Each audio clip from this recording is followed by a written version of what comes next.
So, ladies and gentlemen, welcome back to Eazy Conversations. Thanks a lot to everyone who listened to the last episode featuring the homie Matt and I. Hope you enjoyed listening to us provide our breakdowns on both the Smash shows The Last of Us and Andor. And any thoughts you had on either show, feel free to send our way and we can discuss further down the road. So, now for episode 161 of Eazy Conversations, I'm extremely excited, of course, to be back in the studio virtually with the homie Matt. So what's up to the people? What's going on, everybody? Hope you're having a great time right now. Enjoying summer. Eric, very excited for today's episode. It's going to be something we never talked about before. I'm very excited for that. Could go anywhere. Why don't you let everyone know what we're going to be discussing right now? Yeah, so for this episode, like Matt said, could quite literally go anywhere in time specifically. We'll be going over various different eras of the past. Call this episode the Eras Tour. Maybe some Taylor Swift fans are tuning in thinking that we're going over her catalog. That is not the case at all, but still stick around. You might learn a thing or two and have many thoughts on these different generations and periods in history that are honestly super interesting to, as I've done very quickly a bit of research going into this in terms of what certain eras or periods of time are called and then what happened in those times. Really cool, and like you said, we've never done this before, so should be fun. There's no set order. We're not starting back in the Mesozoan time period or with the dinosaurs and then work our way up. Honestly, it's just like go over a few, talk about if we'd like to live in them or not, if that was even possible, if we had a time machine. But yeah, so, and I'll just say quickly, the idea came from watching this movie on Disney Plus. You recommended a few weeks back, Matt, Predator, Killer of Killers. I got a chance to watching it as well. And in that movie, you're just thrown in different time periods where there's a predator, of course, that fights off one of the deadliest warriors of that era, and it just made me think, like, hey, it'd be cool to live in this time period. Wouldn't be cool to live in this time period, etc. So that's where the idea came from. Great movie, check it out as well. But yeah, Matt, throw it over to you first. Any era that you want to highlight first in terms of you're interested by it, you hate the era. What do you got for us here with this topic? Well, I think we should first start with like the ancient world of Greece and Rome. We could even go back to ancient Egypt, Eric, because that's where like most history class start for the ancient period. We'll do all three. We'll throw in Egypt, do the Egyptians, Greek, and Romans. I mean, that'd be a really tough period to live in personally because the like ancient Egypt, you're basically at the mercy of a godlike pharaoh. Basically, he's God on earth, Yeah. and it's the luck of the draw where you're either born like a slave or in the ruling class. There is no, even if you're in the ruling class, there's no guarantee you won't get like backstabbed one day by someone. People did not live long back then. You're probably cooking in that sun. You think it's hot here in Ottawa, it's right now it's like July 5th or July 6th. It's super hot. Over there, you're just cooking under that sun, building pyramids, building tombs for the pharaohs. Quality of life back then, the ancient era, you're basically just you're either gathering food, you're a slave, you're a warrior, or you're somebody in the ruling elite. So, I think I personally just passing over the Egyptians, I think I would like to live in the Greek era myself, Eric, in Athens. Yeah. One of the members of the ruling class, but not the ruler himself. They actually had a democracy, interestingly enough, back then too. So that you witnessed the birthplace of democracy and even like philosophy. Like they were ahead of their times with the ideas. So maybe I'd be like one of Plato or Aristotle's like scribes or something, just like helping him out. He doesn't have Google, but he has a billion. He has thousands of researchers, with him trying to help him find stuff. I'd be probably a scholar or something like that. That would be cool. But in terms of living conditions, tough period to live in. You're always struggling for making sure there's no wars or, people invading you. There was no communication back then between like cities. Like you don't know what's going on like 100 miles away, maybe an invasion or stuff like that. It'd be a really tough period to live in. But like a nice, in terms of where you're living on Earth, it's a nice place, right? Greece. Yes. Yeah, and then the Romans. I think the Roman.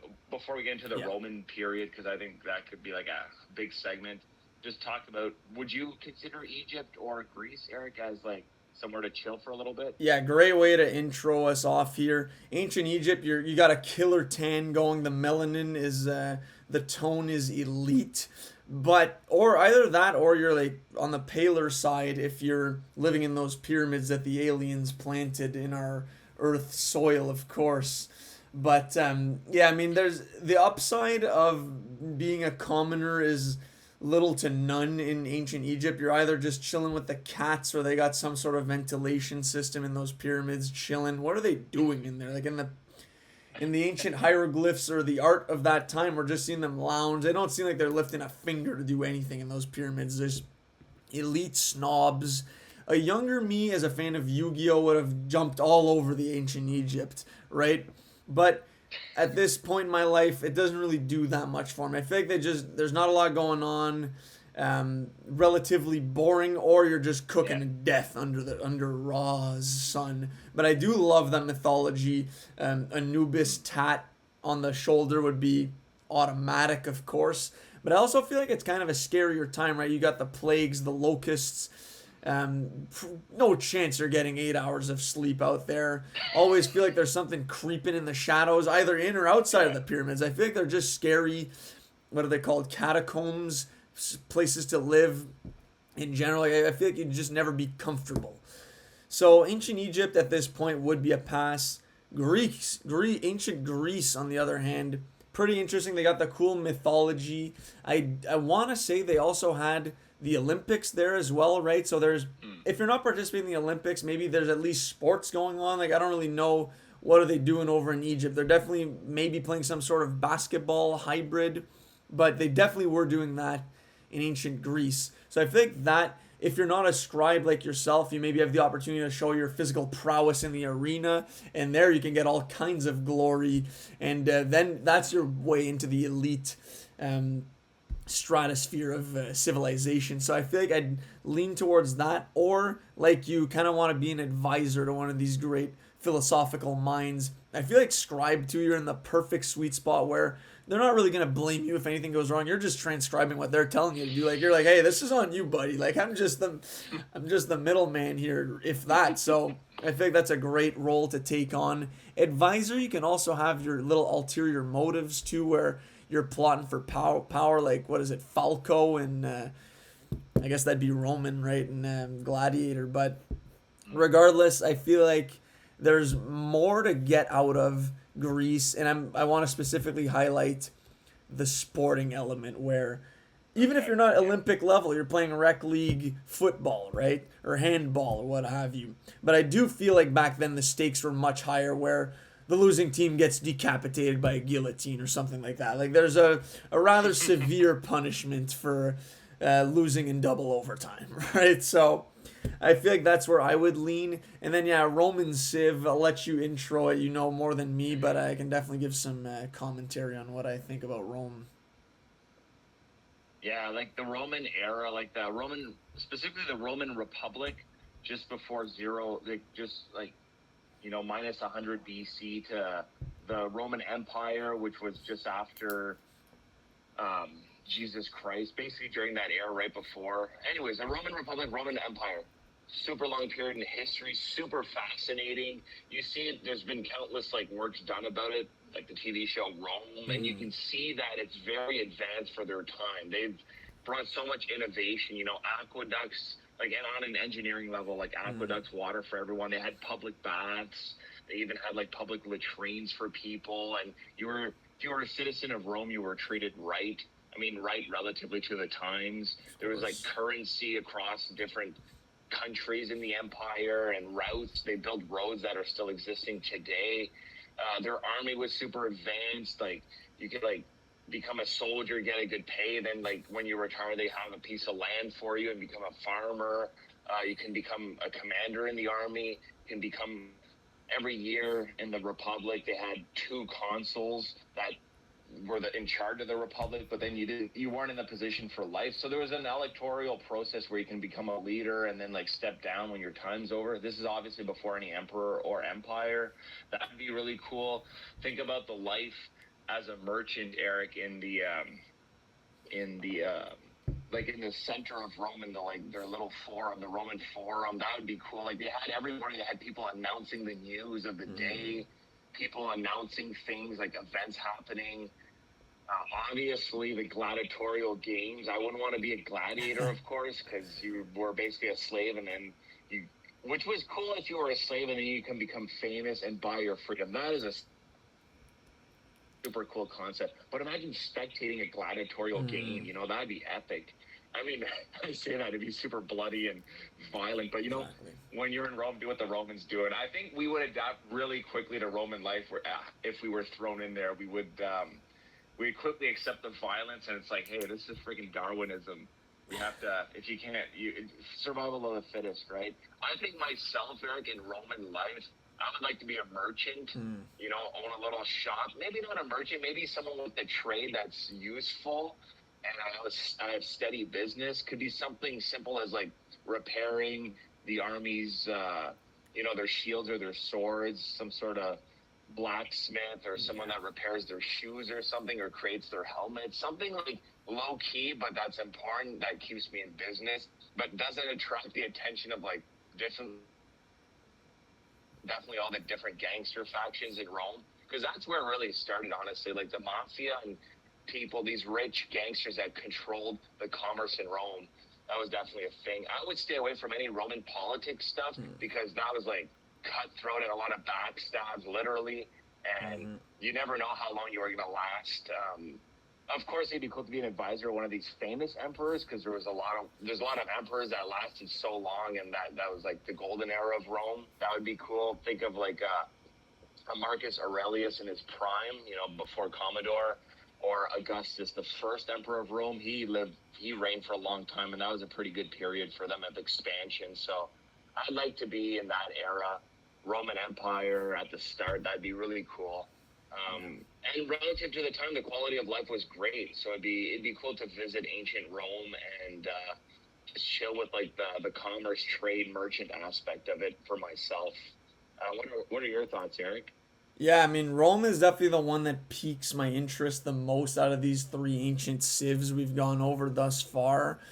There's a lot of different avenues you can go, right? Like you mentioned, like I was literally thinking like blacksmith would be a great route to go. I do feel like that one though, it could come back to you where like, oh, we gotta kill the blacksmith to limit their ability to create new weapons, right? Like I don't think any gangsters are going like, all right, we got to take out the cobbler out here, you know. So I feel like that's maybe a safer avenue as well. But a blacksmith would be cool. Like you feel like you're contributing to society and the army, right? The well-being of the community and all that.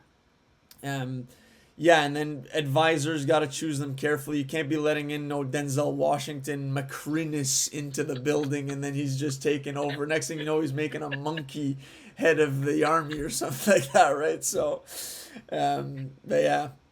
Anyways, so that one, I think, yeah, you want a more low-key role, or in society.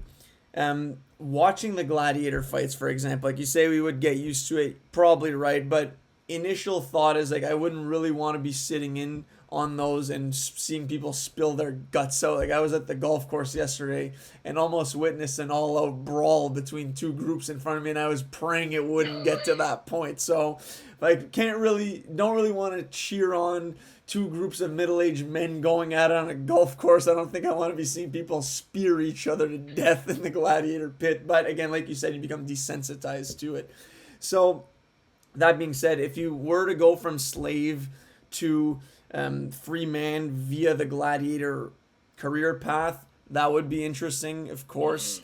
Obviously, like you'd rather be in the riches, but there's also like at some point your time is up, right? Like there's always the next wave of either enemies storming the gates or enemies from within, people coming to get you. So I do think overall the best thing to be is just a spice merchant at this point, because death is coming for you from all angles. But if you're a mere like salt peddler, I think you can live a relatively low key life for a farmer, right? Like they're farming also as a way to contribute to society, and your whoever's in power, like they're gonna keep you around, right? They're like, all right, we need a clean slate of new field plowers and people who are in line with our politics, right? Like at the end of the day, farmer's always gonna farm for whoever it's a red or blue leader, basically. So I feel like that'd be a good route to go. Take on the Lucius route, a Paul Mescal, a quiet life, right? Strengthen Ona, and just raise cattle for the people. But yeah, Roman would be cool. And if you had to, like I'm just talking about, I'd want to be in the Olympics in the Greek civilization. Like being a gladiator would be cool because then, yeah, you get that glory. Don't want to be comparing yourself to a Maximus. That's the highest prestige one can have. But being like, I don't know, someone else in there and in his crew would be cool. And you work as a team in there, fending off the soldiers. Or yeah, just being a soldier too and defending your community would be good too. Yeah, like obviously any era we're going to talk about, there's the military to consider. I mean, the military is in every era. Just like I wouldn't join, I don't have an interest in joining the military right now. I wouldn't have an interest back then, especially. Let's talk about hand-to-hand combat back then. The military back then was mostly hand-to-hand. Like, yes, there are bows and arrows back then, but it wasn't perfected like later on, you know, with the English longbowmen and the French with their, you know, crossbows and stuff like that. Like, back then it was still really rudimentary, but they had these little short swords, and same with the Greeks. They had really tight, like, spears and swords, basically. So it's super, like, physical, super intimately physical, the military fighting back then, which is brutal, right? Like, you're getting right up close to these, you know, giant Gauls in France, like, with giant axes, and you got to go. But you are in the military machine of Rome, which is super organized, and you're fighting in formation, and you do little rotations with their, like, you're not always on the front, you rotate with your troops, which was super smart. Like, you're not getting fatigued as often. Yeah, military was super tough. Same with Gladiator. I feel like Gladiator is the equivalent of being an MMA fighter now. Like, sure, you're on top for your little run, but there's always going to be a stronger fighter than you coming up. Yeah. You're going to get old. You're going to get wounded, tired. It'd be fun while you're the king, but then there's always going to be someone coming to dethrone you. So that would be... I mean, if you're amazing at fighting, you're the king, you know, in the Colosseum, so that'd be fun. There's also chariot racing back then too. That'd be pretty epic and exhilarating, you know, racing in a chariot against other people. That could be brutal too, though. Yeah, I don't know if you ever watched the movie Ben-Hur. They do a chariot race, and like you lose your seat and get trampled by the next guy. Anyway, so there's a lot of activities, like you said, Eric. Yeah. Like physical stuff, sports. That'd be fun. If you had to be in the military, what would be your weapon or role of choice? Like, you're a soldier, what are you going for here? What's your pick? That's a great question. Honestly, I'd be the guy. I'd like to be on horseback, really. I'd be on horseback with a spear and then have my sword if I get dismounted. But I would like to be higher up and have an advantage, join the cavalry. They're like more shock troops, you know, go in, do your stuff, get out. They're not doing the main fighting. They're more like scouts and, you know, overrunning a position, either to clean up the fight at the end or start it and then run away. So cavalry with a spear and then a sword, maybe even like in a commanding position, you know, not like not the general, but like someone who's a captain or commands 100 men. That'd be cool. Cavalry for sure for me. Yeah. Great picks. And I feel like your horse, as seen in Lord of the Rings, can just get you kills left and right just by trampling over them like it was a chariot, basically. So that's a great pick. I feel like the worst gig by far has to be foot soldier with a spear just pointing it out at his enemies. Like, yeah, of course, there's a good chance you're going to skewer enemies, but then there's 2 or 3 more that are just going to run you over and then you're dead. It's like you go out with a bang in a sense where you're holding the line, but death is coming for you 100%. Bowman atop the castle or wherever you're protecting, great gig. Like, again, higher chance of survival. you're just blind firing arrows and racking up kills. It's impossible to confirm kills at that point, but you know you're killing 5 to 12 men on average, I'd say.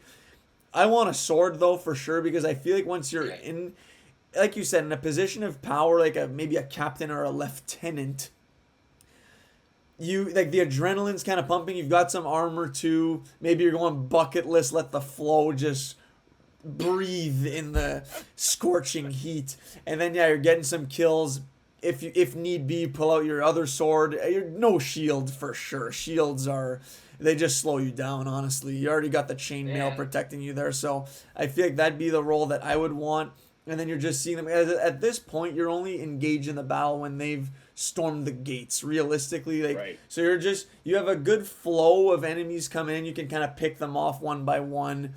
You're holding the cards right now. So that would be my weapon of choice, and I guess role would be Colonel at this point. But yeah, that'd be the way I would want to go out if it is the way to be. But yeah, that'd be all I have on Rome really. Okay. No, that's good. And as we're gonna go through the different eras, you bring an interesting debate point: shield or no shield? Because I feel like the shield is heavy, it's clunky, it's more defensive. It can be used for offense, but you're kind of playing more defense with the shield. But the goal should be to kill your opponent. So if you're lighter and have two lighter weapons, you have better chance of killing that person. Shields are great though in a line when you have a bunch of other shield. Like the Romans perfected that tactic. You know, they did the turtle where they were literally impenetrable to arrows. But if you're by yourself, maybe the shield isn't the way to go. You're right. Couple swords, one big sword, one big axe. You know, you have more leeway. You know, the Vikings didn't use a lot of shields, so they conquered a lot of the world. So that's something there. Do you want to go to that period, Eric? More like capping the ancient world with coming into the medieval era, which would be classified as the fall of Rome up until the Renaissance. So like you got like 454 AD to, you know, maybe the 14th century or 15th century. There's a lot of different cool eras you could, not eras, but civilizations, I say, you can join there, Eric. You know, Yeah, let's do it. European, Asian, mostly. But do you want to start with Europe, or where do you want to head next, Eric? Well, we can go. We've mentioned Vikings, and I guess you can make. I don't know if pirates would be looped in there, but Viking for sure. When I was a kid, I was a big. Well, I mean, fan is a stretch there, but like Eric the Red, always a name that stuck out when we'd go over these old civilizations, and I always like Vikings are just objectively cool. Now, what they get up to cannot necessarily objectively be said as cool because there's a lot of stuff that I disavow, but overall, like there's always just that element of, and actually in grade 11 in my ancient civilization class, we had a group project where we took like the Settlers of Catan game and did like a spin-off of it, and we literally built a Viking ship out of wood. This was like, I think we got like a high 90s grade. Best group project we've put together in terms of actually making a, like, you know, you make a maquette or something along those lines, a model. Like this was like a fully functional Viking ship. It went above and beyond. It should have been 100%. Anyways, our teacher loved that because it was like we made it into a game that the whole class played. It was unreal. Anyways, yeah, Vikings are just super cool. Like, I love their look too. The fur, the horned helmets. I actually just saw, it was going to be a random recommendation. I'll say it now. How to Train Your Dragon live action adaptation last night. Great movie. Check it out. So, yeah, Vikings, their battle axes. Like, personally, I've always been a sword over axe guy, but those battle axes that they wield are just unbelievable. There's cool, like, Norse lore around them as well. Again, they're living a nomadic lifestyle where I guess they kind of have a home base, but you're always, if you're a man especially, you're pillaging villages here. So, don't love that, but that's kind of the way it was back then. You just expand and conquer. So you gotta buy in if you want to survive, and you put cities to the flame and to the axe, and you just take, right. So they were formidable warriors. That's the line of work you simply have to take on, and you would become like, I would be built like a brick shit house if I were a Viking, like 256 soaking wet. arms the size of my legs basically, Mm-hmm. and Mm-hmm. there'd be no stopping me. So I mean, I gotta follow in my namesake Eric the Red here, and just become a Viking in that time. I don't really know what else there is to it. You're catching fish with your bare hands. You're just the Yeah. man. Yeah. Thoughts? Oh, I thought you were gonna. Yeah, you had more. The Viking lifestyle would be really cool to experience because I feel like every man in like I would be a warrior, I'd be a farmer, I'd be doing everything. Yeah. They're not classified as you're just doing this, you're just sailing the ship. No, they do everything. They learn everything. It's a tough I was gonna say the Danes, but like the Vikings grew up, in Denmark and those countries. Tough lifestyle. They adapted to their environment. They freaking built ships. They navigated so far. They made it all the way to Newfoundland for crying out loud. Greenland. They went far. They conquered England, basically. Not basically, they did. They went to France. They'd be such a cool. It's so cool to experience like a Viking conquest migration, basically. Of course, I would have to be a warrior by default because all the men were warriors and they were, like I said, they did everything. We'd have to be built like brick shit houses, Eric. Those weapons probably weigh like a crazy amount of pounds. Yeah. Like I just quickly, at home I have a 10 pound.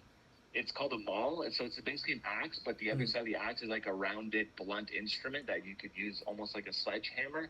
Sometimes I use that to split some logs outside my house. That thing's 10 pounds, but like it doesn't take me long to get tired out.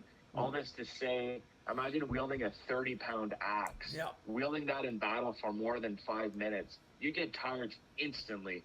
But not if you're friggin' 256 jacked, like, Yeah. That's why they were big like that. They could wield those weapons. And guess what? Those weapons terrify the opponents and basically made the Viking warrior. We all know their prowess in battle. And they've conquered so many other armies and defeated so many other foes. So they have it right. It'd be cool too. Also, their hair and their look, like their battlement, like their attire, basically, really cool. Very menacing with all their beards. And imagine a Viking like getting out of their ship and charting the beaches where you're holding your fortification. You're like, yeah, we're making it through this, guys. It's evident in spots to show Vikings. Quality over quantity always wins the day in that time period. So that'd be fun. Also, too, though, cool lifestyle of fishing, trading with other civilizations via like at the different ports. Their houses and stuff, their lodging, really cool. Now, the elephant in the room, winter, like it's cold as hell half the year for them. Tough, like we're used to it in Canada. It'd be tough at first, but I think you'd adapt. We're pretty adaptable. So eventually we'd find a spot.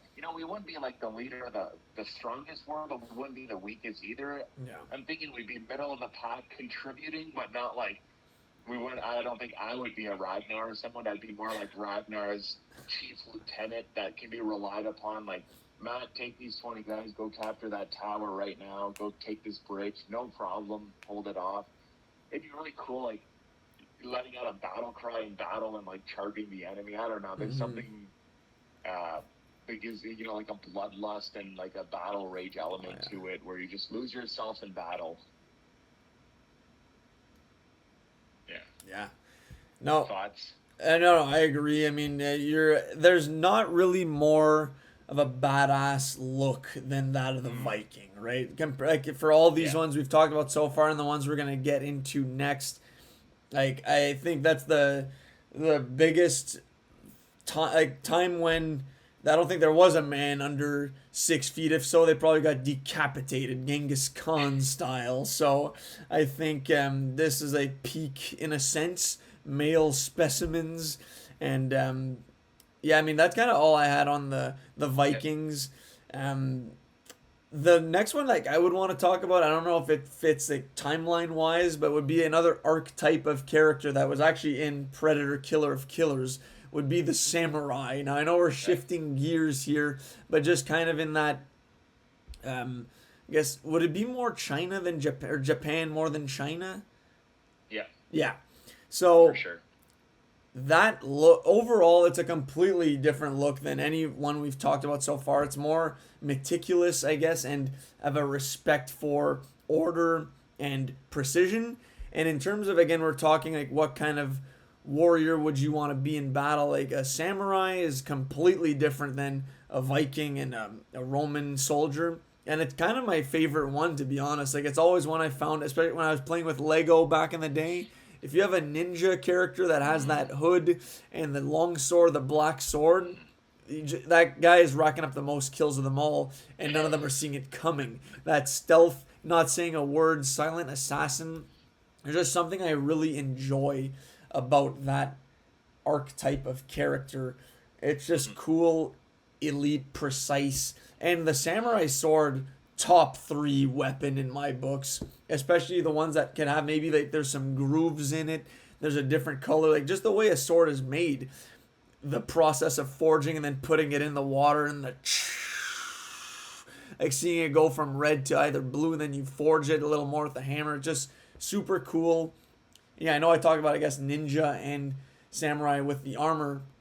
Same for me. Both very badass, precise, and yeah, I mean, you're again. We're talking about Vikings are jacked as hell. Samurais or ninjas' core strength are second to none, where they can jump seemingly at higher heights than any man or woman possible, and just flight of feet, good hand-eye coordination, the ninja stars as well, the smoke bombs. Yeah, no, there's just so much to like there.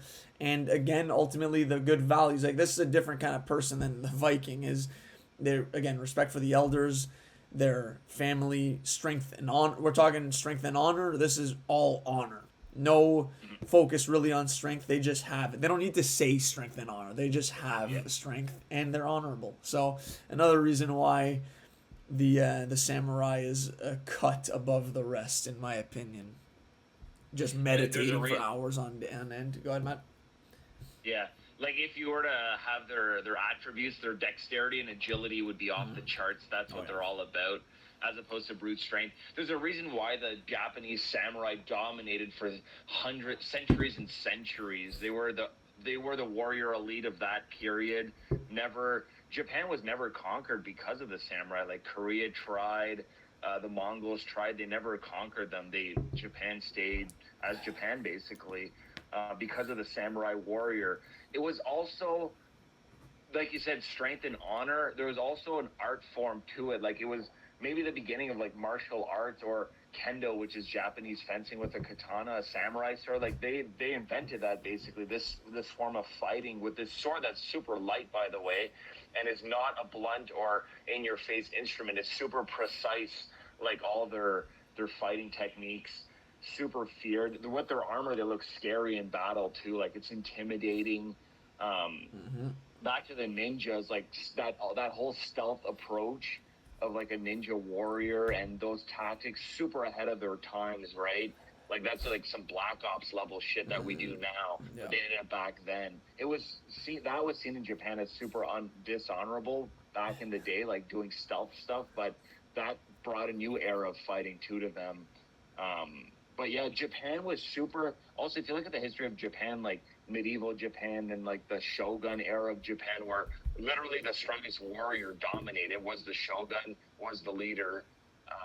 They stayed a lot. They had a hard time evolving. They basically stayed in the same time period for so long, Eric, of that samurai era, that when the Industrial Revolution caught up with them and the whole world caught up with them, they had to adapt super fast with technology, and they did do it. They, like, in about 50 or 80 years, they went from like this Renaissance medieval era to super modern in such a short time, like pre-World War I. So it's really remarkable what the Japanese people have done. But they were stuck in that time period because their fighting was so effective for so long. They didn't have to invent new tactics. So it's pretty crazy. Also, super strong bowmen in Japan, like bow and arrow, very good. That whole side of the world, actually, the Asian culture, amazing bowmen. I mean, the Mongols conquered half the world almost, so with the horse bowmen. So that was really cool. So you'd definitely be a samurai warrior, Eric, like, no questions, or would you be more stealthy, shadows, ninja I style think I'm going. I samurai. think I'm going the scumbag, dishonorable, stealthy ninja style Black Ops mission, slitting throats from behind here in the nighttime. But no, in all, like honestly, you can't go wrong either or. But I feel like a ninja, if you're going down that path, you're either going Rogue Nation out here and just solo killing out of vengeance, right? Like there's someone's done you dirty. I don't think you're getting into the ninja game if you're just a good dude, right? Like if nothing wrong's happening, like Right. I'm just gonna become a dirtbag and murder people. You know what I mean. So, but I think samurai would be unreal, where like that's kind of like your father was a samurai, his father's father was a samurai, blah blah blah, blah. You're just going down the line, and you pass down from generation to generation. You kind of don't really have a choice at that point, also, but it just is a cool career line. I guess I don't know how well they get paid, these people, but you get the respect of the family and of the community as well. Which again, like I'll just say now, like this would be my preferred time to live in out of all the ones we've gone over, and probably the ones Okay. we're gonna get into too. It just I mentioned it earlier, like the architecture, the look,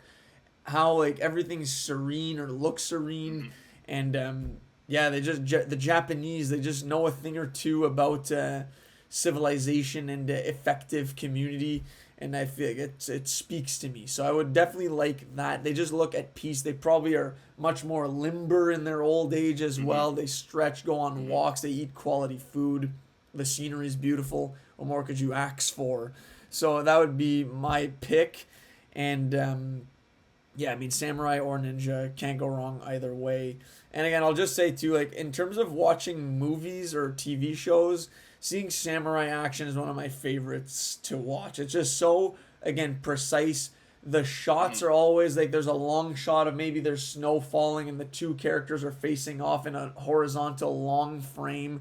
The two characters are holding their swords differently. One's in like this, the other one has it long horizontally. If you're watching on YouTube, and they just rush each other, and there's one cut made, like, all right, which one got hit, and like, oh, that one's dead. It's just so like Yeah. clinical. I just appreciate that a lot. But yeah, that'd be my Well said, Eric. pick. Yeah, very well said, Eric. It'd be a great civilization to live in. Like you said, the structure of the society, the rules, there are rules, but people abide by them, and nothing, they'll be productive members of society, the architecture. Be cool to be part of the commerce game too in Japan. Like I feel like they eat, but like the food there is going to be good. Just the clothes they wear, like everything about it. You said it. I prefer this type of culture than if we go back quickly just to medieval Europe. That's a lot harsher to live in. We can touch on different aspects of that life, but let's touch on the military, because that's like honestly more fun to talk about. Medieval Europe. There's so many different ways you could go about this. Let's put ourselves in the minds of we're joining the Christian Crusades to Jerusalem, and the army is like huge. Like we're talking about like a caravan, like kilometers long of an army convoy heading to Jerusalem. Different types of warriors, different nations. But like, think about all the different military stuff you could do. Like, you could be a heavy cavalry horseman, chainmail and armor, barely able to see through those slits in your helmet, rocking either a blunt instrument, a slashing, piercing, like spear, sword, the giant hammer you can have, Robert Baratheon style. You could be on the ground with a crossbow, a longbow, like a mace, sword, spear again, axe.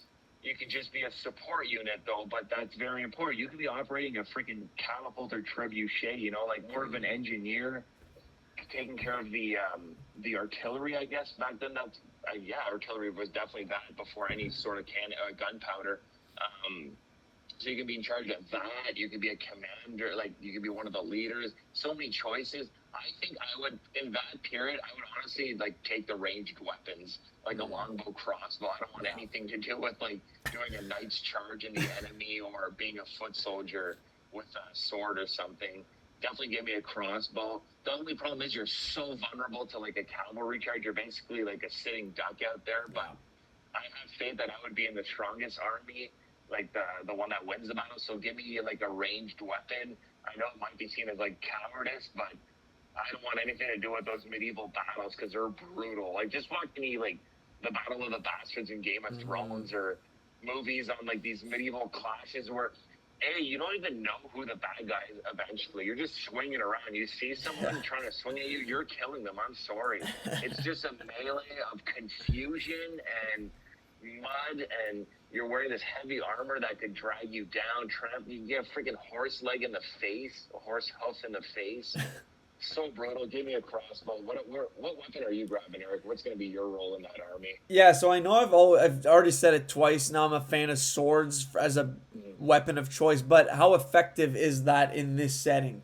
I feel like like in this situation, I'd want a horse to be able to be a little more mobile above the enemy as well. Maybe like a lance as well that you can, or a short spear that you have a little more control over, not a long lance where you're like lunging and then you're so exposed to either an axe chopping off your hand or just like by the time it takes to pull it back, then you have to look around and you're dead. A short spear can just quickly jab at foes from above, even throw it need be, and in that case, then you pull out your long sword on your side.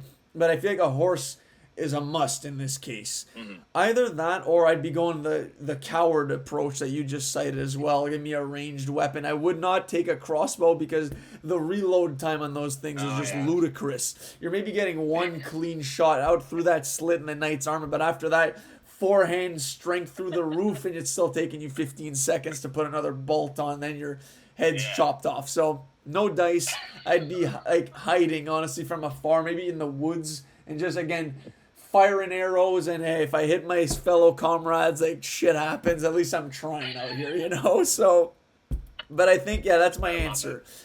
Soldier on a horse, so maybe a Dunedain ranger, if you will. You know, even maybe I got a bow and arrow on my back as well that I can refer to if need be, if I've thrown my short spear and then my long sword is a little blunt, you know.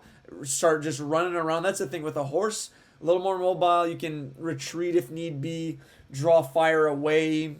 There's a lot of options. I feel like a horse is a must because you're not putting me in that like clunky armor that's slowing me down, sweating like a pig in that silver chainmail. Like, there's no chance that's happening. And I just wonder how effective you would be in the armor. Like, you're moving so slowly where maybe you're a little impervious to oncoming attacks, but are you even really doing damage in those things? Like, I kind of picture myself, if I was in a full suit of armor, I've got the ball and chain, I'm just swinging like Gothmog out there trying to break people's arms. And that's kind of it. So that would be my breakdown. Medieval, but medieval times, obviously there's the cool factor where like it looks unreal, you're in fights. Like, I love the weaponry back then, but grand scheme of things, you get like cut by a sword. Even if you survive the battle, you're probably marked for death within 15 business days out there, right? Gets infected. You got to get a little tourniquet going, lop the arm off. And then what? Are you receiving any sort of medical pension, honorable discharge, EI? I don't know. I don't know what the benefits were like back then, but I can't imagine they were great. Probably put you out to slaughter at that point if you can't contribute anymore. Like, all right, this person's just wasting good livestock, so we gotta take him out back. So, if you aren't productive, you were basically left to die, basically. So tough life. That's why I would be in the military in the medieval ages, because at least I would have power. You're either part of the church or part of the army. If not, you have to be super contributing, and so many peasants and farmers. Oh, like you alluded to the farming life before. It wouldn't be a bad life, but like you're so vulnerable to whoever's in charge, and like, give me all your stock and give me all your livestock and grain. All right, you can't really do fuck all. So it's such a tough life. So moving into more like gunpowder's been invented. You want to move into a more modern time, Eric, like Renaissance / Napoleonic era, or even the British era, where they basically conquered the whole world, or the British Empire is everywhere, and muskets and stuff. Or did you want to jump ahead even further up? So I was just gonna ask, like, what really how much time do we want to devote to all these eras? Because in my mind, they kind of all blend to one where it's like, okay, this guy was running the show. It's like all these different things I feel like were happening at the same time. Where in my mind, I think Renaissance, I think of the art that was happening in that time. I might be way off here, but that's kind of what sticks out. Where we've really been going down a military path here. We could definitely highlight the guns and all that as well, because that was a game changer. Muskets and all. But that's kind of what I wrote down for Renaissance. Art question mark. The oil painting game back then was second to none. Oh, yeah. And I mean, we're just not really seeing that these days. I don't know if the caliber of painters in our generation just isn't up to snuff at what they were doing back then, or there's laziness involved. But just you look at what they're putting up back then, it was really immaculate. Loved whenever I go to museums in Europe, I would always appreciate the paintings that I guess depicted. Most of it was like bloody violence on a field. There's like a woman half naked in the middle of the field for some reason, and all the dead bodies around her, and they're all just looking up, because that's what they had. Like there's no internet back then, right? So that was their way of getting I don't know, but yeah, so Renaissance art and guns. Yeah, what do you want to highlight out of those periods specifically? Because again, I feel like the military, it's kind of the same. Like I feel like in the Renaissance, maybe you wouldn't want to be in the military. You'd want to be like one of these painters who commissions art out to the rulers, making a pretty penny, I'm assuming. Well said, Eric. I'm glad I wouldn't gloss over that, because yes, it's not just a military highlight. Okay, so the Renaissance, it's an intellectual revolution. So it'd be an awesome period to visit and be in Italy at the time. Mm-hmm. What happened was the Ottomans conquered Constantinople in the 1400s, and all the brilliant minds, intellectual minds, then took ships and fled to Italy and brought all their ideas and intellect, basically. And we had great art, literature, philosophical ideas. Really cool. I'd love to be in Italy at the birth of the Renaissance. Be there with Michelangelo, Raphael, Da Vinci. Imagine like talking to Leonardo da Vinci, like getting all of his ideas out there. Not just the art, but also like just every aspect of art, basically, like literature and the new ideas brought forth, even on a political scale, like how to govern people. Anyway, I would like to be more, though, also in the art scene, Eric, like you said, with the paintings and stuff, because I feel like they threw the best parties, and you have a really cool like nightlife and lifestyle of, it'd be a little hedonistic at times, but also like good food and beverages. I'm thinking of all the good food back then, and being part of like, there's shows being put on. It was a really good period in time in terms of pleasure of life, basically. I think the pleasure of living would be really fun back then. Yeah, the church dominates, so you'd still have to like abide by their rules, but there was a lot going on back then with how minds, like a lot of brilliant minds back then, especially for like philosophers and stuff. It'd be a really cool period to live in. Even in France, I'd like to be in Paris, maybe a little later on during the reign of Louis XIV, basically 1600s, pre-French Revolution, where everything changed. That would be a cool period, Eric. In terms of not like military life, not church life, but in terms of like life on the ground floor in Paris, on the streets, in terms of being a merchant and having the arts and stuff. Like imagine like Victor Hugo like writing his plays and like that era of France, Hunchback of Notre Dame, Les Miserables. It'd be kind of cool to witness. Yeah, I don't know. I just like that era to me is very fascinating. Shakespeare in England, like that time, that'd be cool. Yeah. What are your thoughts on England and France at that time? Would you like to visit them for that aspect? Oh yeah, like you just made great points that I feel like I would have been a celebrity one way or another, either as a world-renowned playwright or as the actor of my generation. I feel like I would have thrived in that time where the name Eric Saloom would be synonymous with William Shakespeare out there. Who knows? But maybe in another timeline that was it. But yeah, I think that'd definitely be the route that I would want to go as an English major myself. I studied a lot of these literary works of art, right? So I think I would shine in those regards and get to go to those crazy parties that you just mentioned, wear the half masks. Like, who's this? I have no idea he's wearing like something that covers a eighth of his face. No clue who that is. Or the other mask I want to highlight is that weird like crow's beak that the doctors wore for some reason. Oh, yeah. Creepy as hell. Just like, here, just take this pill. It's gonna make your problem go away. I'm like, are you gonna kill me after this? Or Yeah. I don't know how those really instilled trust in the patients, but somehow they were a thing. But yeah, I feel like that it would also look beautiful back then. Like you got the boats on the canals to the water. This is pre-pollution as well. You could see all the fish in the bottom of the canals, like I just said. So yeah, it'd be a great time to live in. Keep me in this case as far away from a long sword as possible. But yeah, just like I said, I wouldn't be a painter. I'd definitely be. Like I'd have a squad of people with whom I would have written, like I said, plays, short stories, what have you, and maybe even performed in them as well. Like when I was a kid, that was one of my dream jobs, was to be an actor, which I have in a sense brought to life with my few roles in movies here and there. But so that'd be my again, I mentioned the samurai arc. I think this is one where I would realistically thrive in the most, in that could be a good presence at parties, cracking jokes here and there, making some analysis on art. Yeah, I think I'd kind of like that. That'd be and again, Europe at that time just looks beautiful. That'd be awesome for sure. Yeah. Yeah. I think realistically, me too. I'd thrive more in that period. Like, I wouldn't do well, honestly, in any military situation, but maybe as a merchant or someone counting money for somebody, someone taking care of someone's finances at the time, because I would use. I'm talking like I would. If I had my knowledge now that I could bring back then, I would do something with the economics, and I think I would thrive, and that'd be cool. Maybe the estate manager for this lord, or Earl in England, and I'm handle all those finances, and I'm also rich myself because of that. That'd be cool.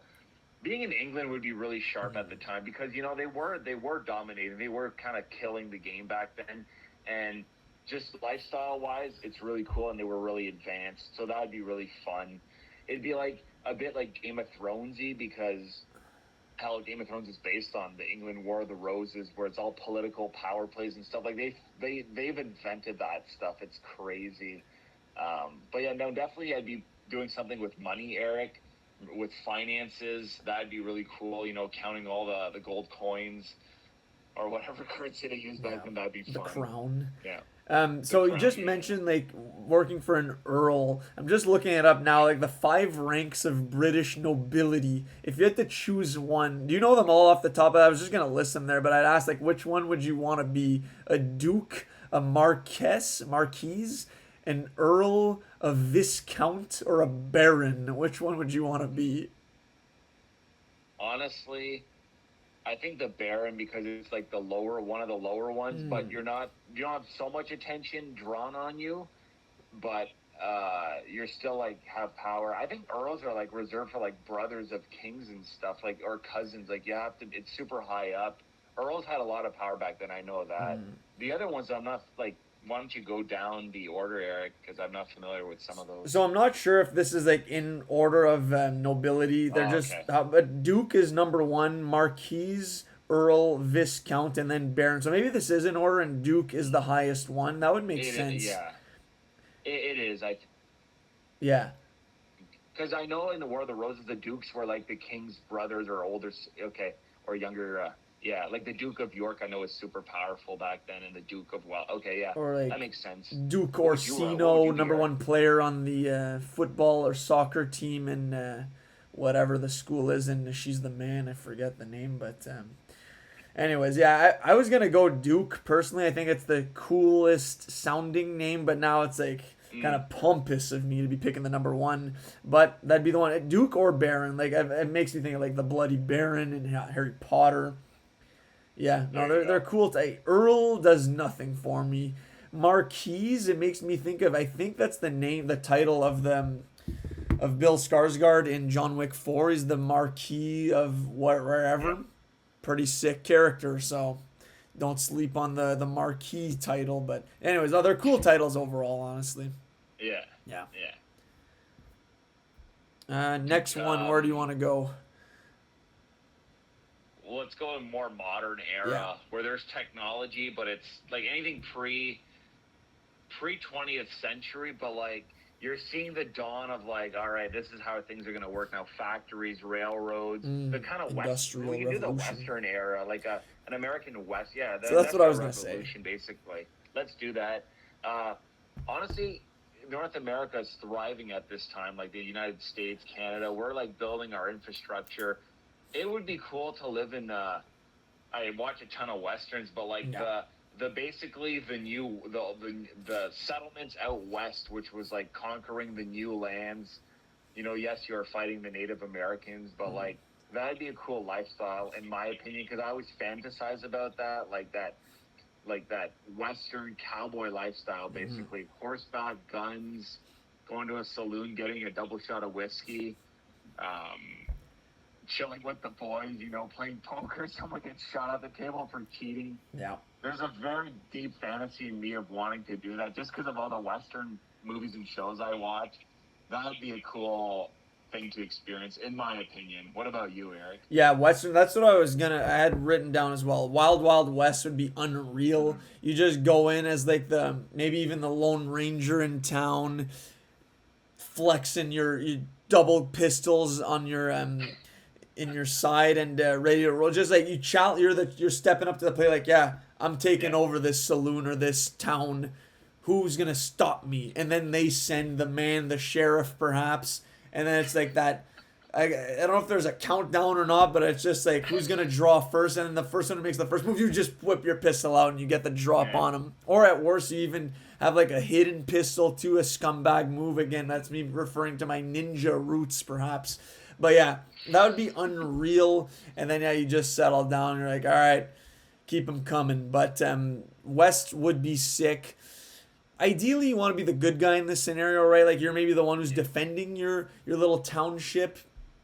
Wouldn't necessarily want to be the sheriff who has to deal with everyone's problems and like you're bringing order. Like, all right, you maybe owe this person this or whatever. You're like settling disputes. I'd kind of want to be the guy who doesn't need to step in but will when no one else will, kind of thing, you know? Okay. So the one who's reluctantly becomes the hero that everyone needs. That'd be the role I'd want to take on. And I actually want to watch a few westerns, like on Prime. All of the like A Fistful of Dollars and all those movies are on there. So because I did watch The Good, Bad, and the Ugly. You had lent it to me years ago, and I'd never seen the first two, so I think I was kind of lost and not that into it. But I feel like I haven't given it its fair shake, so I gotta rerun the first two and then watch that. So yeah, no, Western movies, and maybe another pod down the road when more lore has been taken in by me, be something to go over for sure. And yeah, obviously people know I'm a big Cad Bane guy. We both are, and he just looks cool. Like the aesthetic is awesome. Great music in the Western era. Yeah. That'd be it. Yeah, the aesthetic is amazing. Like the look, I would myself love to be like a bar saloon owner. Like you're in charge of. You basically have a lot of power because you have the main spot. You have the spot in town where everybody comes at night. The nightlife comes to your establishment, and you basically policing it too. Like you're making sure you're basically like judge, jury, and executioner in that establishment. Right. That'd be really fun. You know, like. There would be a lot of vices and like illegal and quotation mark activities going on, you know, gambling, prostitution. But I think I could be a good businessman and make lots of money. This would be like my dark side, basically, like being a criminal. But I think it'd be kind of fun. The Western has been so romanticized in TV and movies that like, oh yeah, I want to live there, but it's honestly probably also really brutal. You get shot at any point. For challenge. Sure. What are you gonna do if you're challenged like that? You don't know what you're gonna do, and you'll probably get shot. And on a side note, you should definitely watch those two other movies, Eric. Fistful of Dollars for a few dollars more. They're all standalone movies, so it doesn't matter if you haven't seen them before. Good, the Bad, and the Ugly. They're all same actors, just completely different stories. Definitely check them out. I didn't even know they were on Prime. I kind of want to watch them now. There we go. But yeah, that idea has been so romanticized that like I think it's cooler than what it probably was like, but still love to experience it.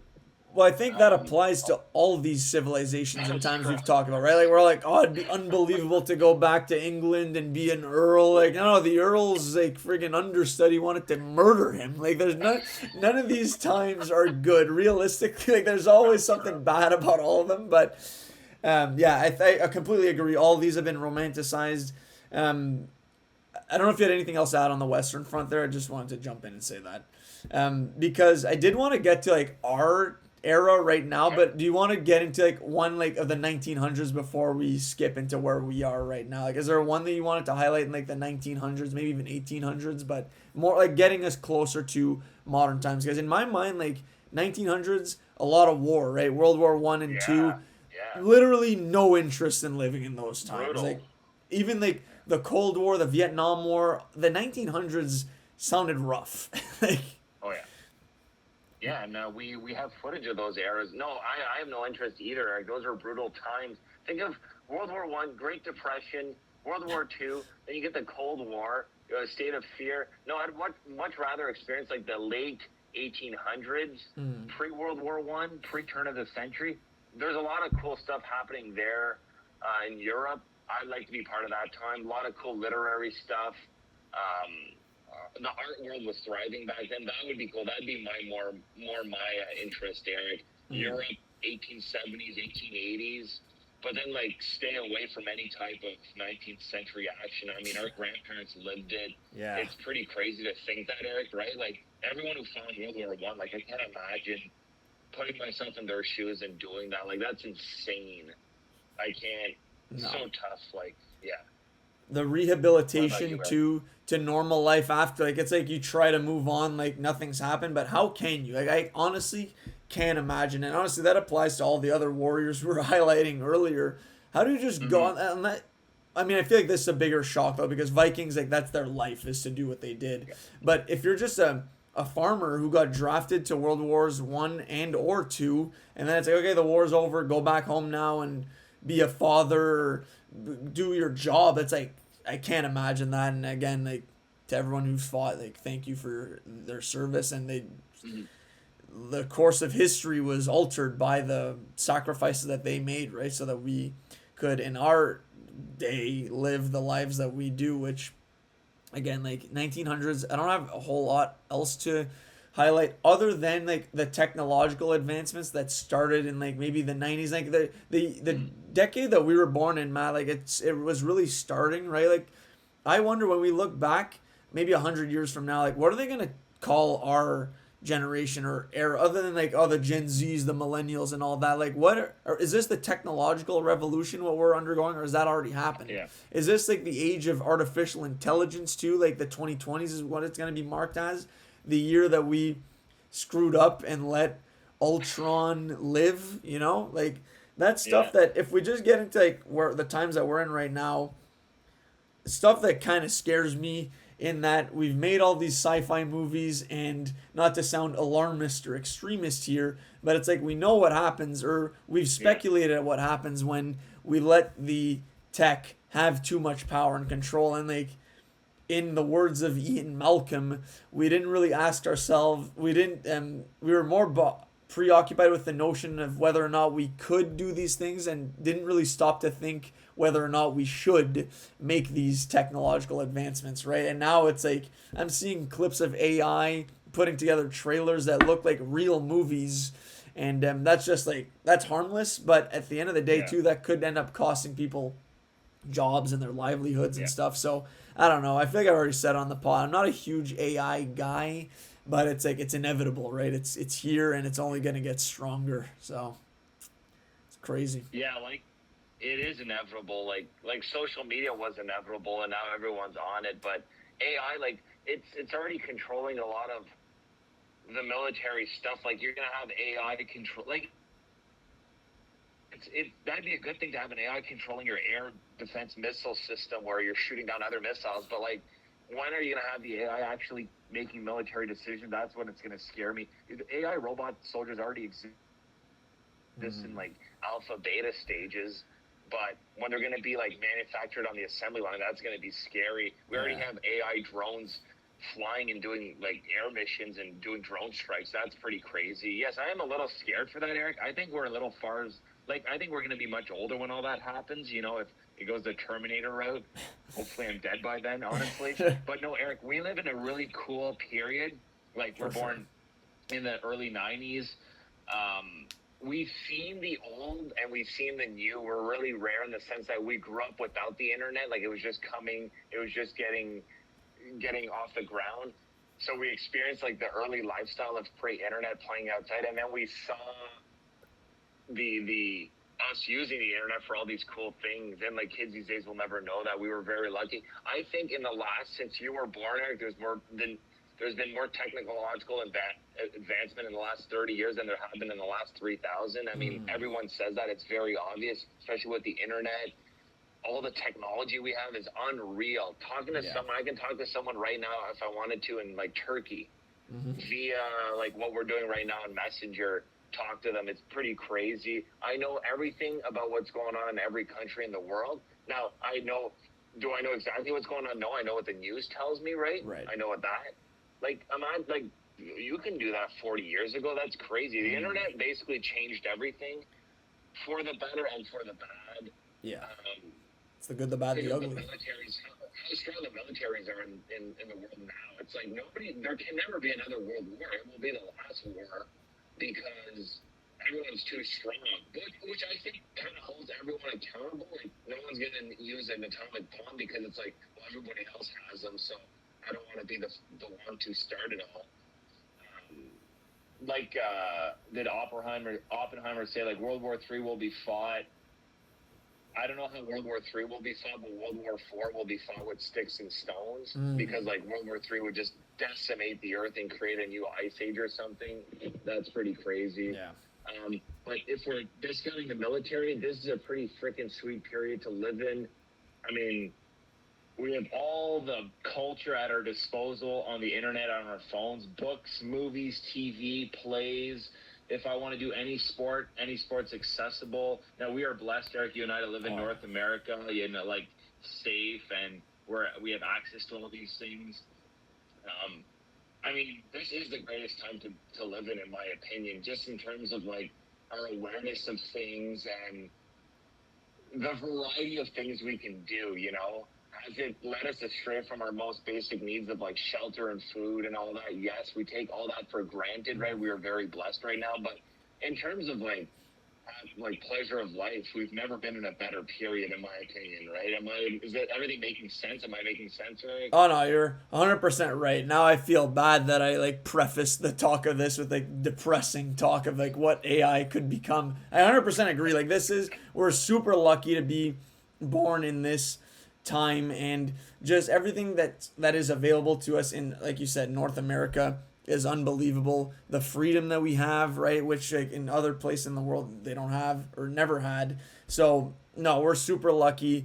The information available to us, tip of our fingers, it is pretty crazy, and definitely very appreciative of, like, again, just doing this podcast, like something that could never have been done in the 1600s or the 1950s even, right? So it's pretty crazy, and not something to take for granted. You're right. This is the golden age for real. And I mean, just the amount of content too, like, and for what we're doing, right? Like, in our podcast, we talk about all these movies, shows, albums, what have you. Like, there's an abundance of, when back in the day, like, they had 2 TV channels, right? You had to turn a knob and then straighten out your antenna. Had the nephew on the roof, like, banging on a hammer to make sure the antenna was getting the best service possible, right? Like, we're pretty blessed with everything that we have with the technological revolution and the emergence of the internet. It is definitely a blessing overall, for sure. I mean, it's overwhelmingly, like, we're overwhelmed by content. Like, if we were doing the podcast, for some reason, Eric, if we were doing a podcast in the 1930s, obviously the podcast would be, like, on the radio, or we would do it live in front of an audience. We would be able, which is pretty crazy, we would be able to keep up with every single movie that would come out. Yeah. There weren't really TV shows back then, but we would be able to go see every single movie that was produced, because there might have only been like 100, 150 that made it to the theater that year. tops, Right. and we would be able to just crunch them all and be like, this is exactly what came out this year. This is our thoughts. That'd be pretty cool too.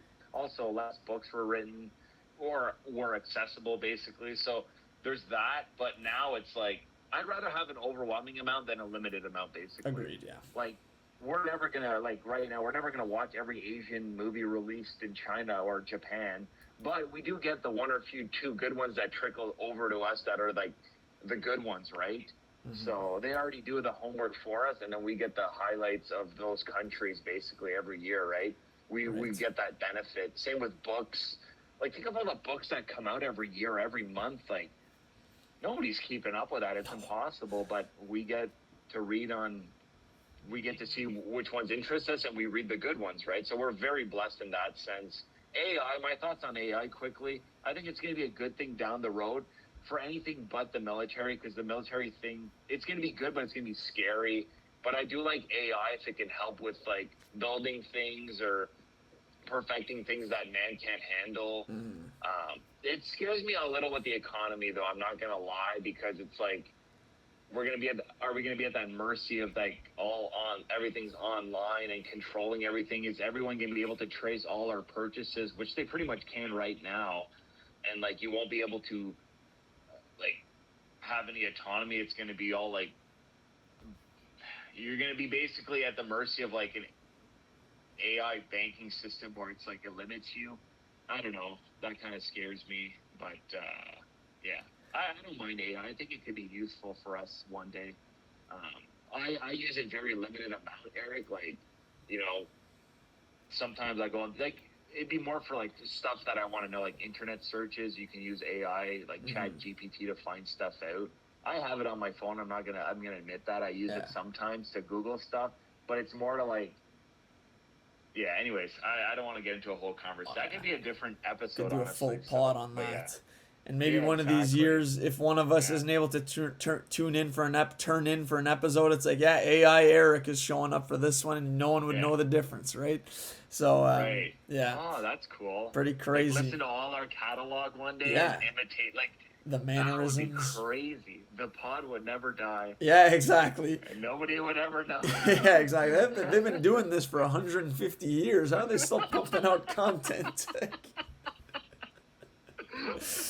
Yeah. That's amazing. But good stuff. And we got a few. Were there any other eras that you wanted to highlight, or good to get into some listener submissions? Good to go. All right.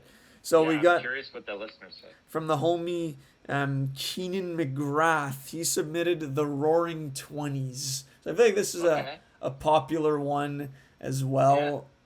Yeah. What was happening back then? Like, Great Depression aside. But honestly, that might be the only period you'd want to live in the 20th century, because you're off the high of the end of World War I and pre-Great Depression. So for about 9 to 10 years, like 1919 to 1929, it was pretty freaking great to be in, like, New York City or one of the big cities in North America. Stuff was booming, Eric. Lots of parties, lots of good culture. The birth of Hollywood, really. Like, you had silent pictures, but becoming talkies, like the invention of the sound and the motion picture. It was a pretty cool period to live in. Okay. You know, more sports happening. Yeah, that's a good pick, Keenan. I remember in 2020, I think that was a big thing where people were starting to have, like, Roaring 20s themed parties, right? Like, all right, 2020's coming in, like, let's have these sick parties. And then COVID hit 3 months in. But no, the 2020s will be remembered in our era for sure. And an interesting way, the masking 20s, but we've bounced back since then. They wore masks in the 1920s, but they were party masks, not medical masks. There we go. That's a cool, Yeah. Good little yin to yang action. So my mom submitted the current one, better living conditions and rights for women. So great points. 100%. Very well said. And the homie Klissen Ud submitted the Gilded Age, 1890 to 1910. So, any thoughts on what was happening specifically in the Gilded Age, Matt? Yeah, like I said, it's like pre-World War I. That turn of the century era is very famous for, like, anything literature, art wise, a lot of cool intellectual ideas. You had a lot of like, if you look at like the poets of that time, the philosophers, artists, it was a huge period. Also, no big wars. Like I said, Europe back then was thriving. It was kind of like Europe after World War II kind of went downhill in terms of like economy and stuff. But that era in Europe in the 1890s, and like it's the height of their power basically. Every country was doing well.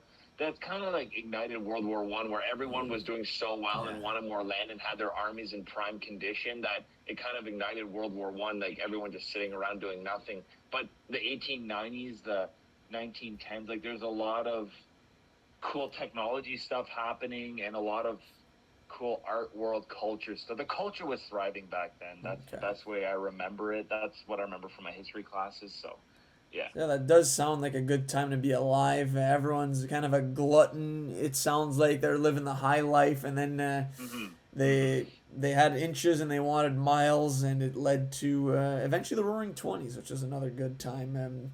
I guess the edges of World War One were where it's at, right? Like the outside, the bookends, if you will, were where it was at. Just that meaty middle is not really a time that any of us really want to be a part of.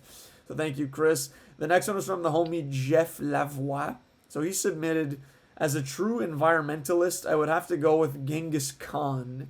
He single-handedly fixed the climate crisis and massively reduced carbon emissions globally. A true hero. Said even made some forests emerge in Eastern Asia and Western Europe, created one of the biggest trade routes ever, and was the largest empire in history by land mass. 1,200 humans alive today carry his Y chromosome. So yeah, the time of Genghis Khan, I guess, would be his choice of era. I mean, you can look at Genghis Khan in two ways. That would be like the 1200s, 1100s, 1200s. What he created was really cool in terms of the empire and commerce and civilization, but the man has murdered or is responsible for the death of the most people ever in history, more than Stalin, Hitler, and all that. Like, he murdered or conquered so many people and slaughtered entire cities, killed so many people in China, but basically created a dynasty in China, which is with the descendants of today. Like, they say that, like, there's a small percentage of Chinese people today, they're all related, they all go back to Genghis Khan and their lineage. It's crazy. But yeah, so you can look at the two sides there, Eric. Is he a cruel tyrant conqueror, and also how much did he bring to civilization? You know, he did both of those things. Yeah. So it'd be a brutal period to live in, though, because if you weren't with him, you were slaughtered. Yeah. So, yeah. Dicey times. So no, thank you for that. And then the last one was from the homie Ron Antoine. So he submitted the Pioneer Days. That was his pick. Okay. So I mean, that's like you're seeing the upstart, right? Your boots on the ground for the birth of a nation and just what that entailed. I'm sure there were hard times and obviously milestones there where different civilizations would meet for the first time and then learn to communicate and trade. There's a lot going on. Items of cultural significance being exchanged, being a fur trapper, perhaps, something that would be of interest. Or coureur de bois.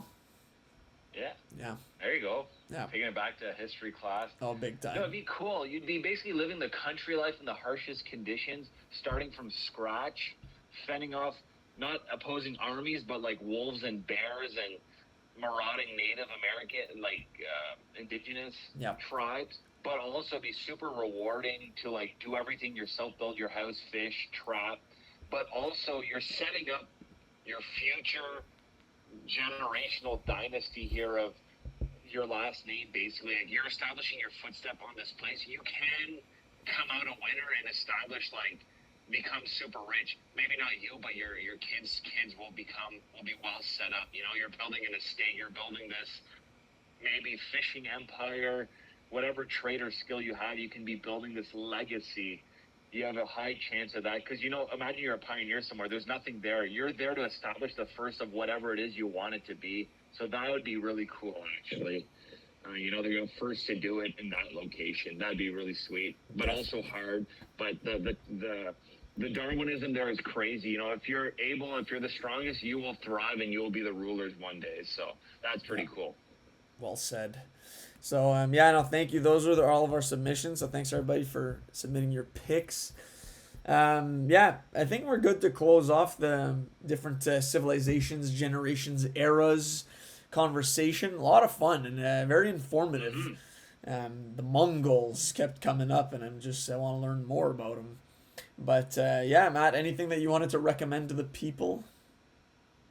Yeah, I have a couple TV. I've been light on my movies recently I know. because just been crushing watching the Blue Jays play every night. They've been on an 8-game winning streak recently, and they're in the top of their division right now. So, I've been working a lot more this summer because people are on vacation and watching more sports. So, less movie watching, but I have been watching TV shows.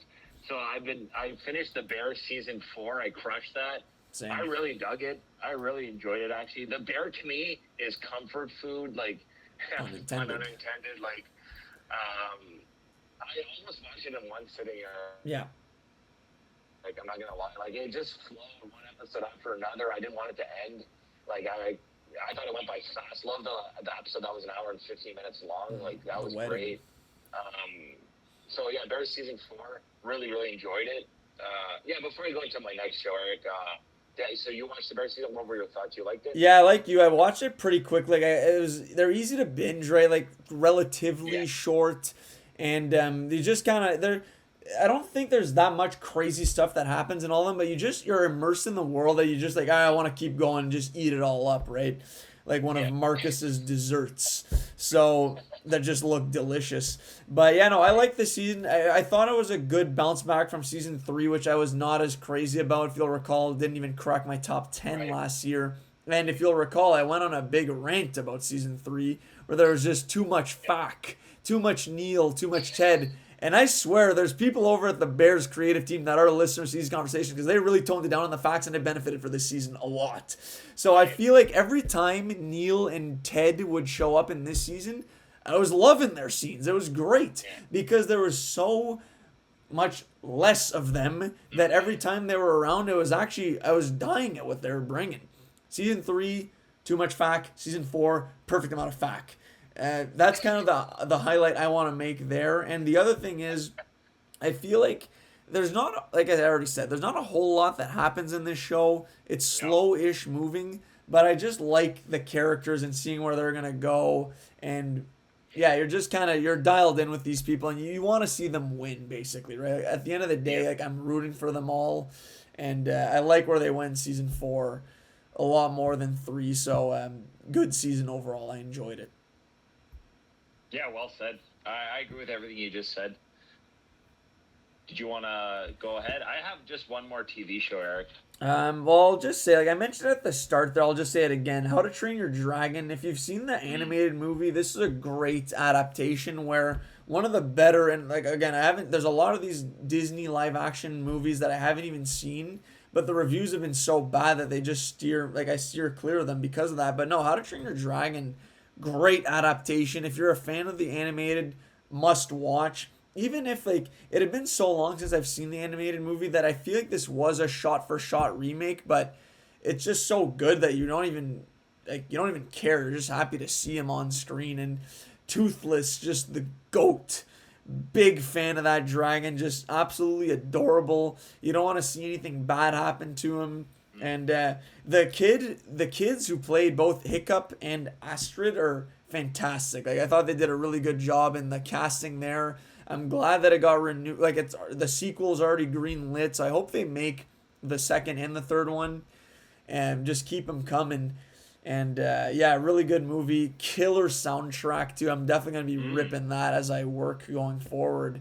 And yeah, no, really good movie. I've been watching a lot of 2025 movies lately. It's one of my favorites so far, no doubt. I would recommend How to Train Your Dragon. Great movie.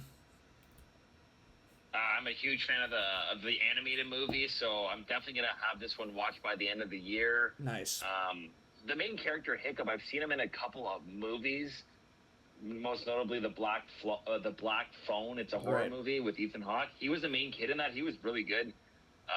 So yeah, I can't wait to check that out, Eric. Good recommendation. Yeah. Yeah.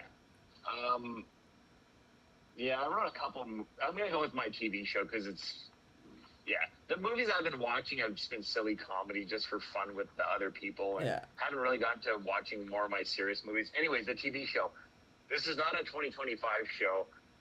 This is an HBO show from I don't know, like 2012, I think. It's The Newsroom. Oh, nice. With it's a show created by Aaron Sorkin, who most famously wrote like Social Network and A Few Good Men. He's a great writer, basically, and creator of TV.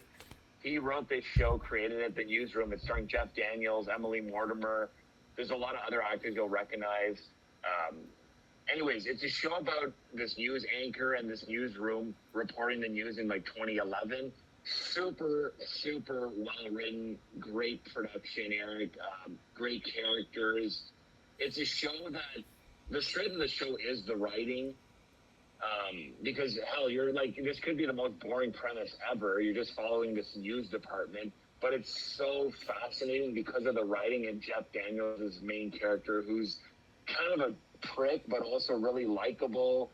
And then you have the producers of the show, then you have the people doing the research, and then you get involved into their lives.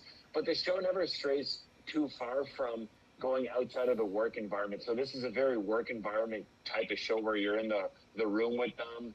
Very, very fascinating. I had heard of this show and all the praise it was getting at the time, but never dived into it until now. I just finished season 1. There's only season 1 of 10 episodes, then there's 9 episodes season 2, and then a 6 episode season 3, and that's it. So it's going to be easy to watch. Really cool stuff, Eric. If you're not hooked by the first scene or Jeff Daniels' like monologue, you're not gonna, like that. Like that's a hook to get you into the show, and then it goes from there. It's really good. The Newsroom, I recommend it to everybody. Very smartly written show. Great dialogue. It's all about the dialogue for this. Nice. So yeah, I recommend The Newsroom, HBO. Yeah, that's a classic opening scene. I've seen it actually like a bunch of times in like some university communications classes. Like they showed that as like for media comms and stuff. Like it's a pretty famous scene. I actually had started the show a long time ago. It got into the first scene and like just stopped watching for some reason, but I'm gonna get back to it. Like it's 3 seasons and they're pretty short seasons, especially that last one too. So something to mix in at some point down the road as well, for sure. Gotta be an HBO classic show completist and mix that one in. Yeah, I mean, I'm watching shows as well, like Ironheart, to be honest. I don't know if you were planning on watching this, but when we do our Marvel episode or comic book show movie episode there, I'll be done it by then, and I'll talk about it anyways by that point. Like I'm enjoying it. It's getting so much hate online, which completely unjustified. Like just if you're skeptical of Ironheart, I'd still watch it. Honestly, it's a perfectly fine show. Has cool, like I'm liking the story. I'm liking to see where her character's going. Riri Williams, she was in Black Panther: Wakanda Forever, and right now, anyway, she's kind of in league with some petty criminals and like is stealing from people. It's a cool, different look at our main character's kind of on the wrong side of history right now. Like obviously, she's gonna flip at some point, but she needs to make money and stuff, so she's working with these criminals. The villain is played by Anthony Ramos, who he's really like on the rise right now, and I'm enjoying his character a lot actually. Like he's cool. There's an aura of mystery around him. So I'd recommend Ironheart, Matt, if you want like an easy watch. Marvel too. Again, to be a Marvel completist, throw that on. It's like middle of the pack, but harmless show. I'm enjoying it. Yeah, I definitely want to talk about it. I'm on episode 2. Okay. I enjoyed the first episode. There's nothing wrong with it. My fear is that it's like, it's only 6 episodes. It's going to go by too fast and be like, all right, that's it. I wanted to see more. But, no, I saw all the hate. I had to watch the show after reading all the comments and seeing the rating. I'm like, there's no way this could be this bad. This is just people giving the ratings without seeing it, right? Because they don't like a certain aspect of the show, which is like something I don't like about the era we're living on right now. Like everyone has an opinion and things get flamed for no reason. Anyways, that's a whole other topic of debate. No, I'm going to definitely watch Ironheart for our Marvel recap show. Nice. So yeah, that would be it for me. Okay, I was gonna say I got nothing else. Yeah. Almost done the book I'm reading, which is phenomenal. I've already bought the second book, so I will be introducing that next episode for sure. Love to hear that. Let's go.